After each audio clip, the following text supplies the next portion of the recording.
우리나라 전통놀이 중에 윷놀이가 있습니다.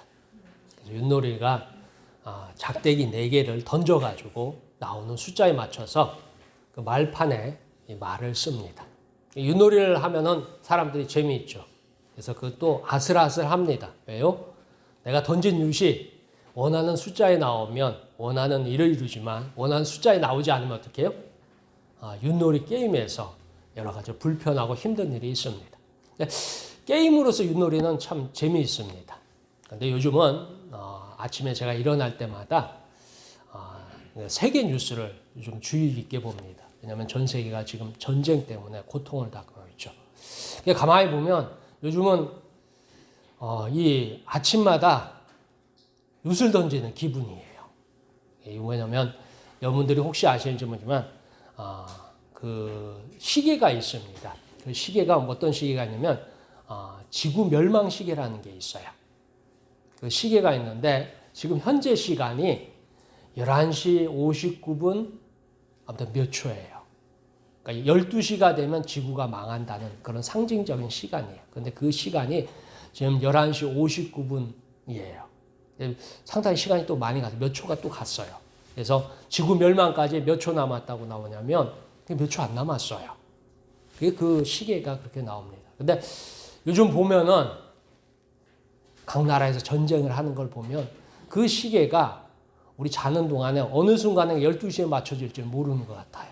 마치 저녁에 잠들 적에 윷놀이 주사위를 윷놀이 판을 딱 던져놓고 나오는 대로 다음 날 아침에 일이 일어나는 것 같은 그런 뭐라고 하면 굉장히 두렵고 불안한 그런 시대를 살아가고 있습니다. 그럼에도 우리가 두려워하지 않고 희망을 갖는 이유는 하나님의 계획을 믿기 때문입니다. 구약성경 예레미야에서 보면 예레미야에게 하신 말씀이 있습니다. 내가 너를 모태에 짓기 전에 너를 알았고 내가 배에서 나오기 전에 너를 성별하였고 너를 여러 나라의 선지자로 세웠노라 는 말씀을 예레미야에게 해요.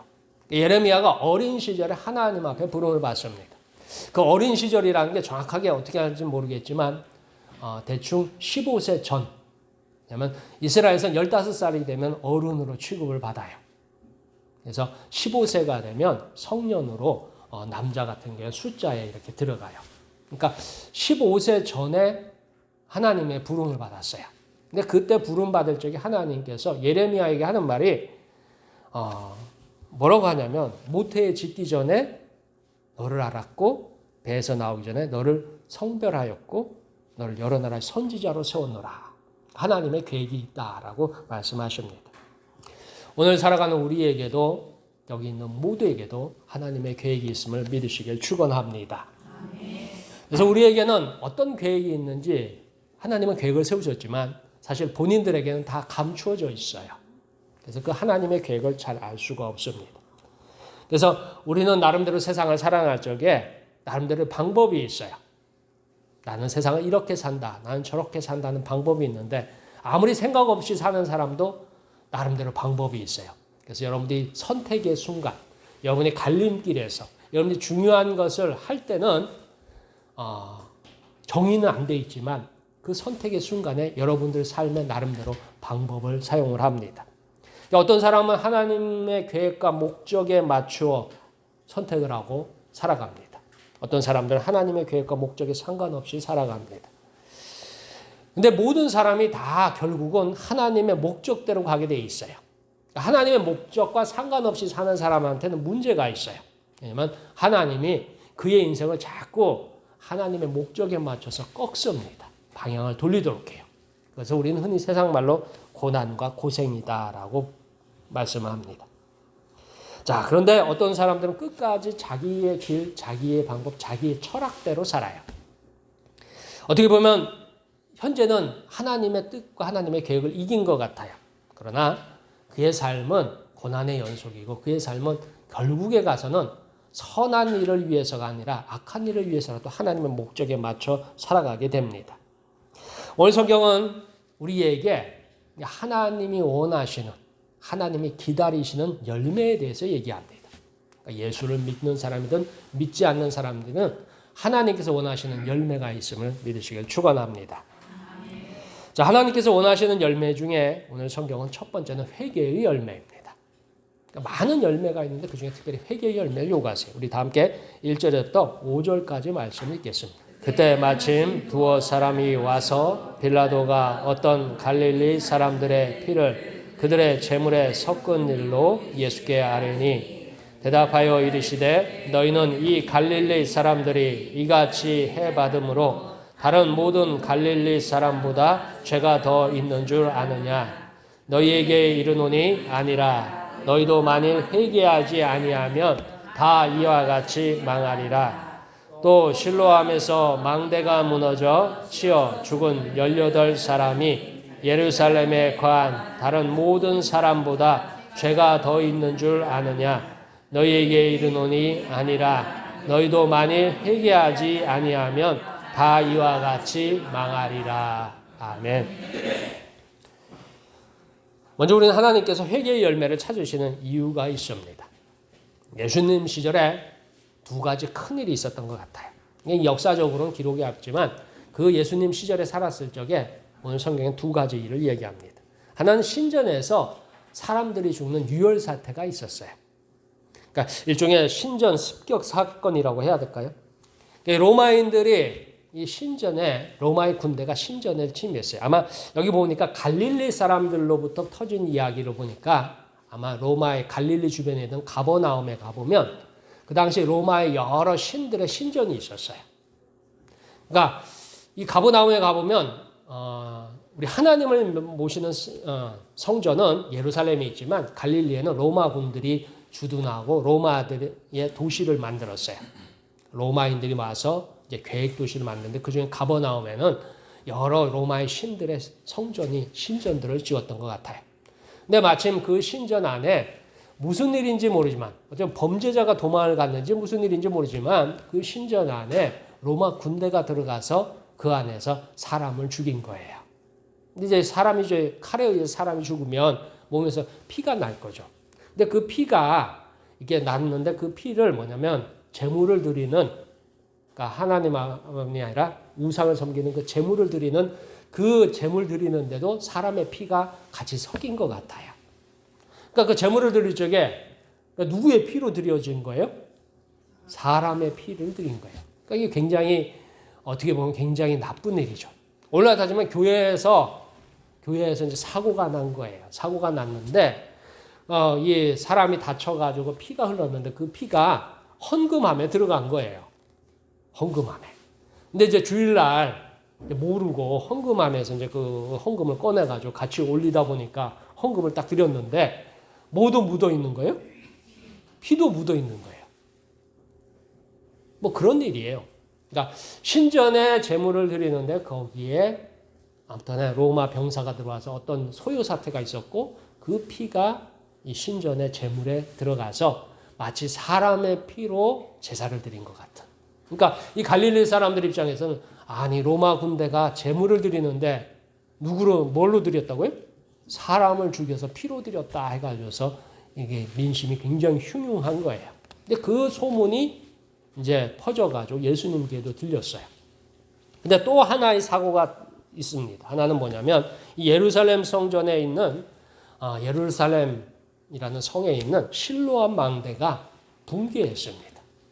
그러니까 붕괴의 원인은 몰라요. 뭐 지진이 나서 무너졌는지 부실공사로 무너졌는지 오래돼서 무너졌는지 모르지만 아무튼 이 실로암 망대가 무너져가지고 사람들이 어떻게 해요? 거기서 죽었어요. 그러니까 이제 북쪽의 갈릴리에서 흉흉한 소식이 들렸다가 예루살렘 성에도 흉흉한 일이 벌어지는 거예요. 그러니까 사람들이 이제 이스라엘 사람들이 얘기를 할 적에 뭐라고 얘기하냐. 이스라엘 사람들은 모든 원인, 그러니까 사고는 뭐든 해가지고서 사람이 죽고 사람이 큰 사건이 터지고 해서 거기서 죽으면 이스라엘 사람 생각할 적에 야, 그 사람들이 다 뭐가 있어서 죽는다고 했어요? 죄가 있어서 죽는다라고 하는 거예요. 사실 사고 나는 근처에 있다가 운 없게 그래 죽는 경우도 많잖아요. 사고 나는데 그 사이를 이렇게 지나가다가 죽는 경우도 많잖아요. 작년인가요? 재작년인가? 광주에서 아파트가 짓던 아파트가 붕괴되는 일이 있었죠. 근데 그때 영상을 보니까 그 아파트에서 큰 크레인 같은 게 넘어지는 거예요. 근데 마침 그 넘어지는 그 앞에 시내버스가 딱 지나가는데 시내버스가 지나가고 바로 그 크레인이 떨어지는 그런 장면들을 이렇게 뉴스에서 봤습니다. 그 시내버스에 타는 분들은 그냥 한 번에 죽다가 살아난 거죠. 그 크레인이 시내버스 지나가는 거 덮쳤으면 어떻게 됐을까요? 많이 다치거나 했죠. 근데 그런 사고를 만났을 적에 그 사고 만난 사람들을 향해서 이스라엘 사람들이 이 당시에 성경대로 하자면 그 사람들이 사고를 당한 이유는 뭐가 있어서 사고 당했다고 나오는 거예요? 그러면 죄가 있어서 사고를 당한다. 이런 평가를 이스라엘 사람들은 하고 있습니다. 근데 예수님은 이 말에 대해서 그렇지 않다라고 합니다. 이 사람들의 각사스럼 죽음보다 그 죽음이 죄로 말미암은 죽음이다라고 얘기하지 않고 우리에게 하는 말이 너희는 그거보다는 하나님의 심판, 그러니까 회개하지 않는 자의 심판을 더 두려워하라 하고 있습니다. 우리도 어느 순간 갑자기 하나님 앞으로 갈 수 있습니다. 그렇다면 우리는 바로 죄의 문제를 해결하고 가야 합니다. 매일매일 회개하는 사람이 되어야 합니다. 삶의 회개의 열매를 맺는 삶이 되어야 합니다. 그렇지 않으면 갑작스럽게 하나님 앞에 섰을 적에 심판의 판결이 따를 것입니다. 하나님은 회개의 열매를 맺기를 원하십니다. 우리 모두 세상의 모습을 보면서 회개의 열매 맺기를 축원합니다. 왜냐하면 우리는 살아가면서 어제와 오늘 그리고 내일이 비슷한 삶을 삽니다. 여기 계신 분들이 살지만 이번 주에는 아직 안 살죠. 이제 내일부터 또 한 주간을 살 거 아니에요. 그러면 대충 살 적에 지난 주간하고 완전히 다른 삶을 살진 않아요. 비슷하게 살아요. 직장이 그리고 그 삶의 가족이 환경이 다 어떻게 해요? 갑자기 변하는 건 아니잖아요. 비슷하게 살죠. 그러니까 우리는 생각할 때 그러는 거예요. 오늘 살았던 것처럼 내일도 그 다음 날도 지난주에 살았던 것처럼 그 다음 주도 어떻게 해요? 동일할 것이라는 생각을 해요. 그러나 사실 우리는 5분 후에 일어날 일을 알아요? 몰라요? 예, 모릅니다. 5분 후에 무슨 일이 일어날지 어떤 일을 만날지 몰라요. 사실 우리는 대충 이제 5분 후에 여기 계신 분들은 5분 후에도 여기 앉아 계시겠죠. 근데 아무튼 대략 예측은 할 수 있지만 그때 진짜 무슨 일이 일어날지 아무도 모릅니다. 그러니까 사람들은 그렇기 때문에 뭐냐면 굳이 회개는 마지막에 필요할 때 하면 되지 않느냐 이렇게 합니다. 그러나 아침마다 이게 세계 뉴스를 보면 오늘도 회개해야 될 것 같은 생각이 들어요. 왜냐하면 전쟁 때문에 무참히 많은 사람들이 죽어나가는 모습을 볼 때마다 왜 저렇게 그 전쟁이라는 게 결국은 뭐냐면 누군가의 욕심과 누군가의 욕망 때문에 일어나는 걸 보면서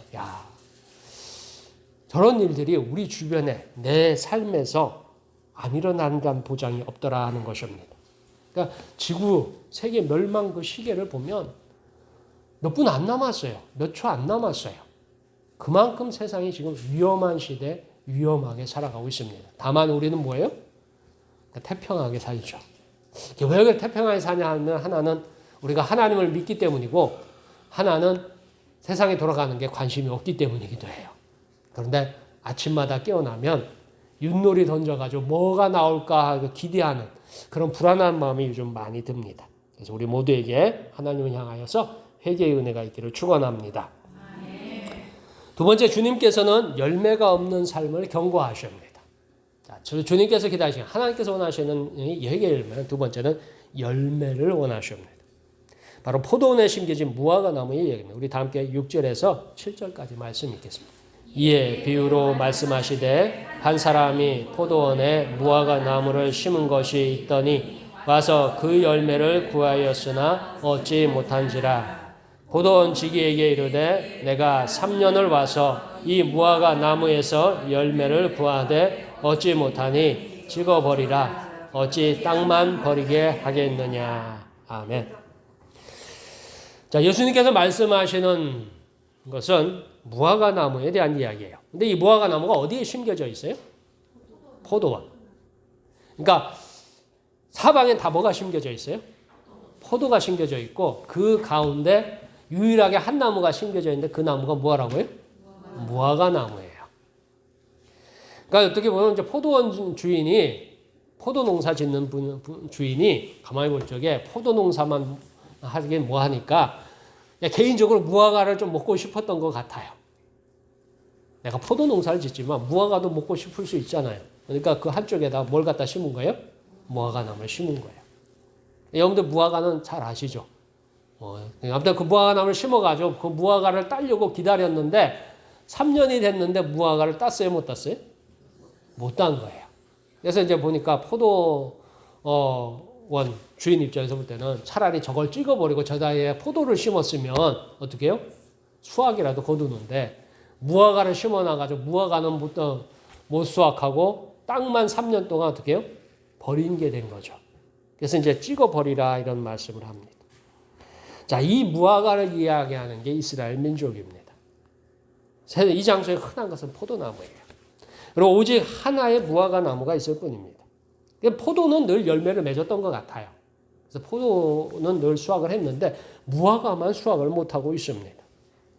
하나님이 보실 적에 세상 모든 민족은 이제 포도와 같은 거예요. 그러니까 그들은 뭐냐면 포도나무를 심처럼 세상 모든 민족은 특별함 없이 평범하게 모든 게 비슷비슷한 나무들을 심었는데 포도원에 포도가 가득한 곳 오직 한 나무만 무화과를 심었어요. 이 무화과는 뭐냐면 이스라엘 민족이에요. 이스라엘 민족이 특별함은 뭐예요? 하나님 앞에 선택받은 민족이죠. 하나님께서 특별히 선택해서 하나님의 능력, 하나님의 권세, 하나님의 말씀을 주셨어요. 성경에 보면 이스라엘 민족을 이루었던 믿음의 선조들은 하나님을 만났습니다. 그래서 그들에게 뭐예요? 하나님께서 약속하신 게 있어요. 그 약속하셨는데 그 하나님을 만났던 하나님 이스라엘 민족은 하나님께 특별한 은혜를 입었는데 첫째는 기도할 수 있는 은혜를 입었어요. 두 번은 하나님을 찬송할 수 있는 은혜를 입고 하나님을 예배할 수 있는 은혜를 입었어요.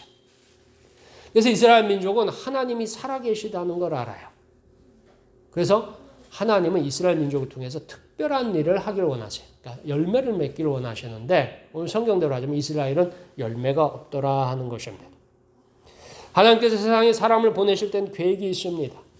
그 계획의 결론은 열매를 원하세요. 이건 이스라엘 민족이라는 한 민족을 얘기하지만 오늘날로 따지면 바로 그리스도인의 이야기예요. 여러분들 세상에는 믿지 않는 사람들이 많잖아요. 그 사람들 사이에 믿는 나를 선택하셨다는 것입니다. 그럼 오늘 이스라엘 민족에게 열매를 요구하시듯이 믿는 나에게도 믿지 않는 세상에서 특별한 열매를 요구하십니다. 어떤 열매가 필요하냐는 것에 뭐 많은 종류의 열매가 있어요. 성경에서 말하는 열매는 많은데 대략적으로 따지자면 첫째는 이제 성령의 열매라고 표현할 수 있습니다. 갈라디아서 5장 22절과 23절에 나오는 열매입니다. 거기 보면 오직 성령의 열매는 사랑과 희락과 화평과 오래 참음과 자비와 양성과 충성과 온유와 절제니 이 같은 것을 금지할 법이 없느니라. 그러니까 그리스도인들을 통해서 나타나야 할 문제는 사랑과 희락과 화평과 오래 참음과 자비와 양성과 충성과 온유와 절제. 이게 우리를 통해서 드러나는 열매다 하는 것입니다.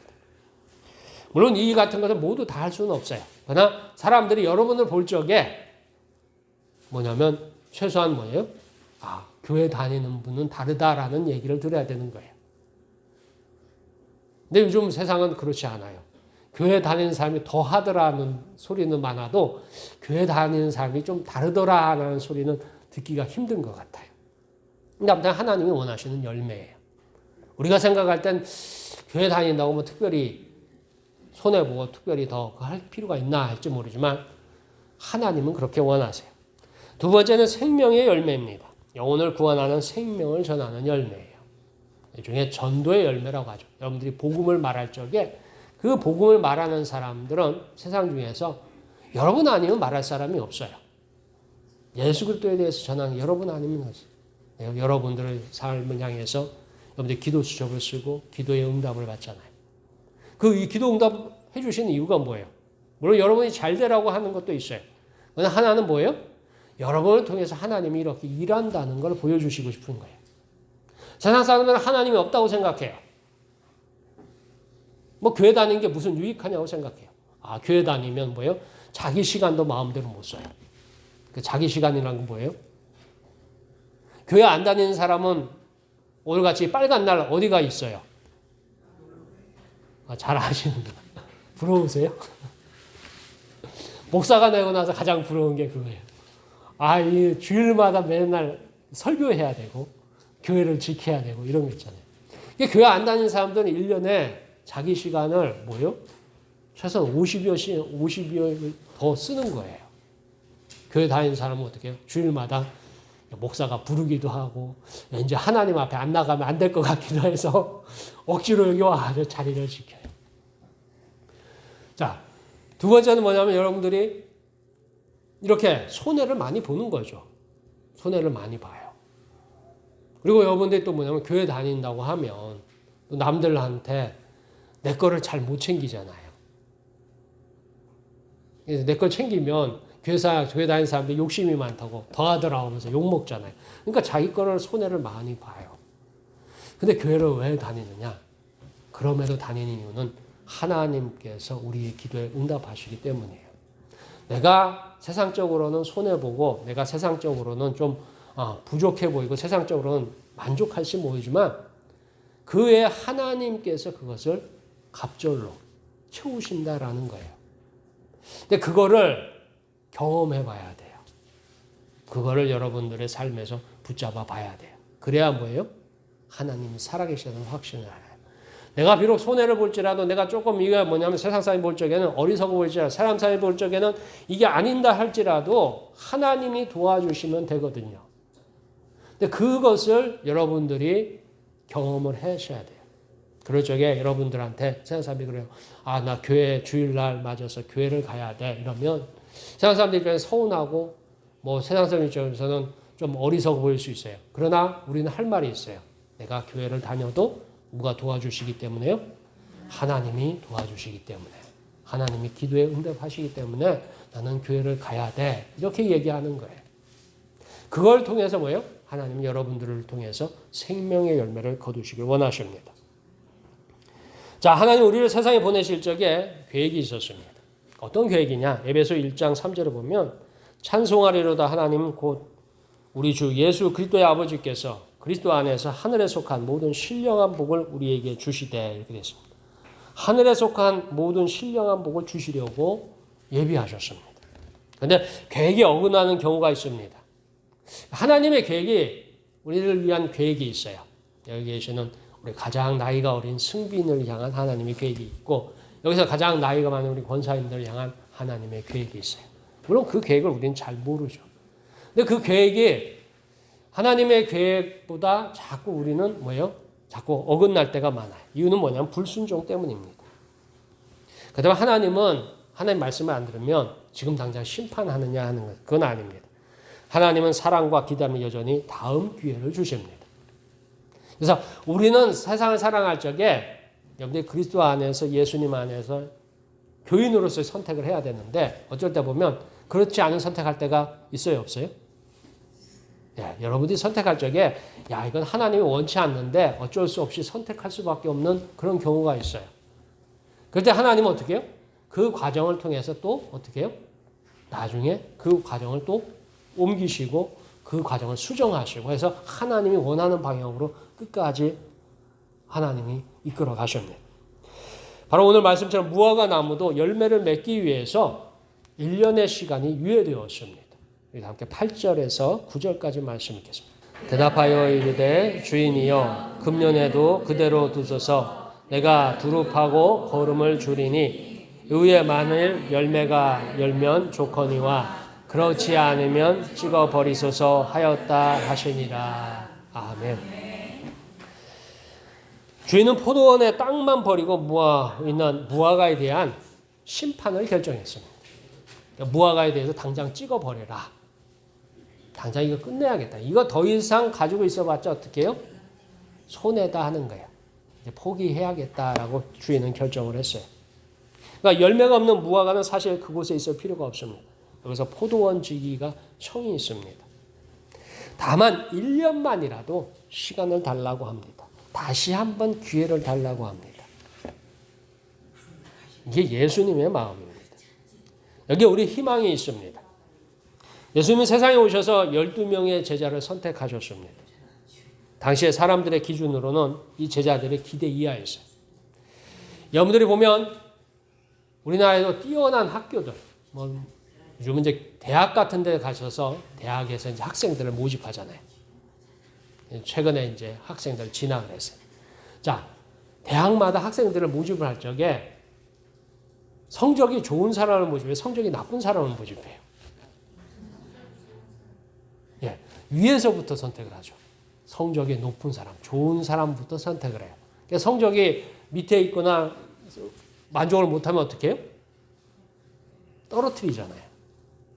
이게 세상에 제자를 받는 방법이에요. 이왕이면 자기의 제자를 받을 적에 훌륭하고 인품도 있고 똑똑하고 능력도 있고 뭐 이런 것들을 다 보고서 야 그래도 이 정도는 돼야 내 제자가 되겠지 하면서 선택을 합니다. 근데 예수님이 12제자를 선택할 적에는 그것과는 달랐어요. 예수님 제자를 선택할 적에 예루살렘에서 가장 먼 동네인 갈릴리에서 선택했어요. 왜냐하면 예루살렘에 가장 똑똑한 사람들이 모였을 거예요. 우리나라도 뭐예요? 사람은 태어나면 어디로 보내고요? 예, 말은 태어나면 어디로 보낸다고요? 예, 제주도로 보낸다 했죠. 목포는 참 안 됐어요. 서울에서 가장 멀리 있잖아요. 자, 우리나라에도 사람이 태어나면 서울로 보내듯이 이스라엘은 사람이 태어나면 어디로 보냈을까요? 이스라엘의 수도가 어디였어요? 예루살렘이잖아요. 그러니까 이스라엘에서 사람이 태어나서 좀 똑똑하고 잘났고 능력이 있으면 다 어디로 보냈어요? 예루살렘으로 보냈을 거예요. 그러니까 예루살렘에서 가장 먼 동네에 있는 갈릴리는 똑똑한 사람들이 있을까요? 없을까요? 별로 없어요. 그 갈릴리에 그래서 예수님이 제자를 선택할 적에 갈릴리에서 12명을 선택했습니다. 그 제자들의 면면을 보면 일단은 수제자들이 다 어부예요. 어부. 요즘 어부들은 똑똑하죠. 요즘 바다에 나가서 물고기 잡는 이 어부들은 굉장히 똑똑하고 잘 삽니다. 왜냐면 그 배 한 척이 여러분이 끌고 다니는 승용차보다 비싸요. 아세요? 아무리 작은 배도 한 몇 억씩 합니다. 진짜 큰 거는 몇십억씩 하고요. 그러니까 어부는 그런 배를 끌고 다니는. 근데 아무튼 그 갈릴리에서 어부들이 아무튼 예수님의 주 제자들이었어요. 그 외에 나머지는 뭐냐면 죄인들이 있었고 도망자가 있었고 또 사람들한테 손가락질 받는 사람도 있었어요. 그러니까 어떻게 보면 큰 일을 하기에는 부족한 사람이에요. 어떻게 보면 낙오자들의 모임 같은 것입니다. 그런데 예수님이 이들을 통해서 엄청난 일을 하셨어요. 세상에 복음을 전하시고 세상을 바꾸셨어요. 어떻게 가능했느냐? 성령의 사람으로 만드셨습니다. 성령이 제자들에게 임자 그들이 바뀌었어요. 세상에서 버림받았지만 하나님의 놀라운 능력을 제자들 주셨습니다. 우리가 반드시 기억할 사실입니다. 우리를 돌아보면 잘 알 수 있습니다. 스스로 생각하면 세상에서 아주 뛰어난 분도 있지만 세상에서 그냥 평범한 사람도 의외로 많아요. 교회 안에는 처음에 교회에서 부를 적에는 평범한 사람들을 불러요. 그래가지고 하나님께서 성령을 주셔서 능력을 부으셔서 세상에서 뛰어난 일을 하도록 만드십니다. 이게 하나님의 방법이에요. 그래서 우리가 하나님을 의지하는 이유, 주일마다 예배 드리는 이유, 주일마다 나와서 이 자리에 있는 이유가 뭐냐? 그 성령의 사람이 되기 위해서 하나님의 기도에 응답받아서 하나님의 능력을 입어서 살게 하기 위해서입니다. 우리 권사님들이 이 자리에 계속 있는 이유가 그거예요. 우리 권사님들의 삶을 보면은 저는 사실은 이제 연세 많은 권사님들 굉장히 존경합니다. 왜요? 우리나라 역사를 보면 알 수 있어요. 우리나라 일제에서 해방되고 나서 6.25를 거쳤죠. 그리고 뭐요? 그 6.25 거치고 나서 완전히 폐허가 된 상태에서 시작을 했어요. 오늘날 학생들이 이해하지 못하죠. 보릿고개가 있었다고 하는데 저는 보릿고개를 모릅니다. 왜냐하면 우리 아버지 세대, 우리보다 나이 많은 세대의 경험이죠. 근데 아무튼 그런 세대를 거치면서 여기까지 왔어요. 저는 이게 사람의 능력으로 됐다고 생각하지 않습니다. 우리나라 사람들은 그걸 가지고 우리나라 사람이 우리 민족이 뛰어나고 우리나라 재주가 많고 우리나라 사람들이 다른 나라하고 달라서 그렇다 하는데 제가 볼 땐 그렇지 않아요. 여러분들이 놀라운 일은 하나예요. 뭐냐면 후진국에서 선진국이 된 나라는 역사상 우리나라뿐이래요. 근데 그 과정을 보면은 과연 그럴 가능성이 있느냐 하는 것입니다. 저는 그거 볼 때는 하나님의 복이라고 생각합니다. 하나님이 축복하셨기 때문이에요.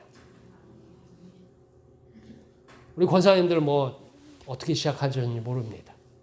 어렵게 시작을 했죠. 그래가지고 방법이 없었잖아요. 세상에서 가르쳐주는 지식도 없고 지혜도 없고 세상에서 능력을 주는 것도 없어요. 그래서 세상에서 여러분 우리 권사님들한테 돈 주는 거 봤어요? 밀어주는 사람 있어요? 빽이 있어요? 아니잖아요. 근데 여기까지 온 게 뭐냐 하는 거예요. 하나님 앞에 기도한 거예요. 하나님이 도와주셨기 때문이에요. 그래서 교회에서 기도 열심히 하시는 권사님들 자녀들이요 생각보다 잘 됩니다. 왜 잘 돼요? 하나님이 도와주시기 때문이에요. 근데 문제가 하나 있어요. 뭐냐? 원래 물고기 잡는 법을 가르쳐야 되는데 물고기만 줬어요. 하나님의 축복을 자녀들이 받았는데 왜 그 축복을 받았는지 자녀들은 몰라요. 그러다 보니까 자기가 잘나고 자기가 똑똑하고 자기가 능력이 있어서 잘 된 줄 알아요. 그래서 세상 중에 나아가 보니까 뭔가 될 것 같고요. 뭔가 힘이 있고 뭔가 가능성이 있어요. 우리 아버지 어머니 보니까 배운 것도 없고 가진 것도 없고 아는 것도 없어요. 생각하는 방식도 구식이에요. 맨날 보니까 고리타분한 교회에나 나가고 교회에나 다니라고 하고 그게 뭐 전혀 도움도 안 되는 기도나 하고 있고 그렇게 생각해요. 왜요? 우리 윗세대가 사실은 뭐냐면 전도의 열매를 못 맺었어요. 가르쳐야 되는데 가르치지 못했어요. 기도 응답 받았던 것을 가르쳐야 됐어요. 나는 이렇게 시작해서 이런 과정을 거쳐서 하나님 복을 받아서 여기까지 왔다라는 걸 가르쳐야 했어요. 근데 자녀들은 뭐예요? 다 나가보니까 야 내가 잘나서 여기까지 왔는 줄 알아요. 이제 문제가 있어요. 이제 기도하는 세대가 점점 끊어지고 있습니다. 그러면 이제 그 다음에 어떻게 될까요? 그 다음에도 능력이 있고 잘나고 똑똑해서 잘 될까요? 아닙니다. 주저앉게 되어 있어요. 여러분들 아시잖아요. 세상이 그렇게 만만하지 않잖아요. 세상이 그렇게 간단하지 않아요. 여러분의 자녀들이 그렇게 용감하고 교회 없이 하나님 없이도 세상에서 승리할 것 같이 나가지만 그 세상에서 뭐예요? 승리하기 어렵습니다. 왜요? 빽이 있거나 힘이 있거나 능력이 있거나 돈이 있으면 모르지만 그게 없는 상황에서 세상에서 승리하기 힘듭니다. 그러면 방법이 뭐가 있겠어요? 하나님을 찾아야 돼요. 하나님을 만나야 돼요. 우리 권사님이 기도해서 하나님 만났듯이 여러분의 자녀들도 기도해서 하나님을 만나야 돼요. 여기 있는 우리 젊은 집사님 하나님을 만나야 돼요. 하나님 앞에 기도해서 응답을 받아야 돼요. 그 하나님의 도우심을 입는 것. 그게 바로 하나님이 원하시는 열매예요. 그 열매가 없이는 오늘 성경에 보면 뭐예요? 그 열매가 없는 무화과나무를 향해서 당장 찍어버리라고 했습니다. 우리는 세상 중에서 포도원 가운데 있는 무화과나무. 세상에 믿지 않는 사람 중에 믿는 사람을 선택받았어요. 여러분들에게 열매가 있어야 됩니다. 그 열매는 여러분 안에 있는 것이 아니라 하나님부터 받는 것이에요. 그래서 우리 목포 서부교회에 속한 우리 모두는 하나님 기도하고 응답받고 그 열매를 자녀들한테 그리고 우리 주변에 가르쳐주고 전하는 모두가 되시길 주의 이름으로 축원합니다. 기도하시겠습니다.